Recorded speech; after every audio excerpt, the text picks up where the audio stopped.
Bienvenue dans cette émission spéciale consacrée à une initiative incroyable et pleine d'essence. Celle de Moine-à-Glen, une organisation créée par Honorine Mangomo, une mère dévouée, une femme de cœur.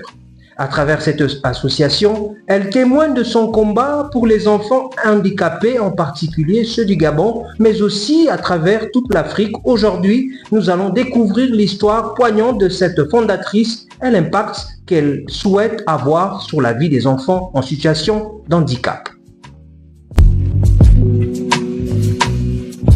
Madame Honorine Mangomo Bambisatata, originaire du Gabon et naturalisée espagnole, et une femme profondément marquée par une expérience personnelle bouleversante, mariée et mère de 2 enfants, dont 2 garçons. Elle a vécu un parcours difficile mais inspirant. Son fils Glenn, atteint d'une paralysie cérébrale sévère, 90%, elle décide à l'âge de 20 ans, laisser l'empreinte indélébile dans sa vie. Cet événement tragique a été un catalyseur pour sa vision et sa détermination à aider les autres enfants souffrant d'handicap similaires.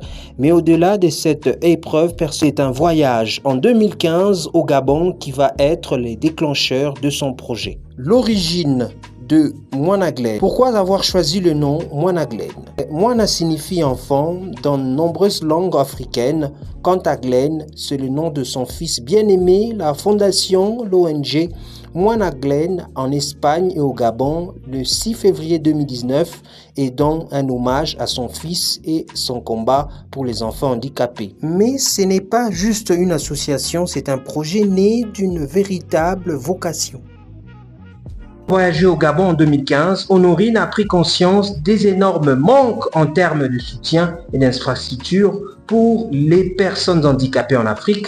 Ces constats, mêlés à son vécu personnel, l'ont poussé à créer un centre d'accueil pour les enfants handicapés dans la ville de Franceville au Gabon.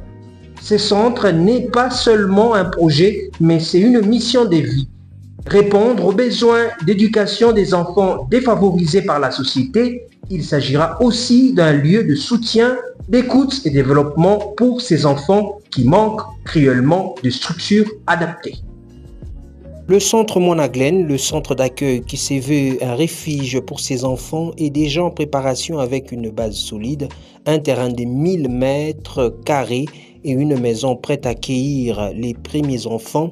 Les travaux de construction restent à faire, mais les bases sont là. C'est un projet de long terme avec des projets bien définis, offrir une éducation adaptée, des soins et une attention particulière aux enfants défavorisés, notamment ceux souffrant de handicap. L'appel à l'aide et à la solidarité, bien entendu, un tel projet ne peut se réaliser seul. Honorine appelle à l'aide de toutes les bonnes volontés. Elle sollicite non seulement des dons financiers, mais aussi un soutien moral, intellectuel, sanitaire, technique, volontaire pour mener à bien cette mission. Elle croit fermement que l'union fait la force et que chacun à sa manière peut contribuer à l'épanouissement de ses enfants et au succès du dit projet.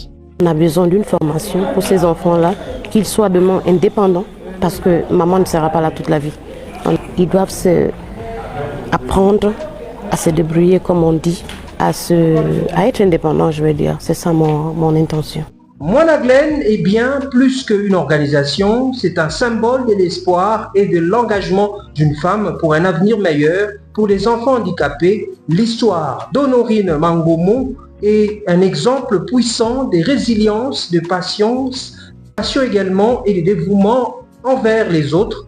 Elle espère qu'un SOS parviendra de tous ceux qui peuvent apporter un changement concret. Aujourd'hui, nous invitons à soutenir cette cause noble, à offrir votre modèle, peu importe la forme qu'elle prendra.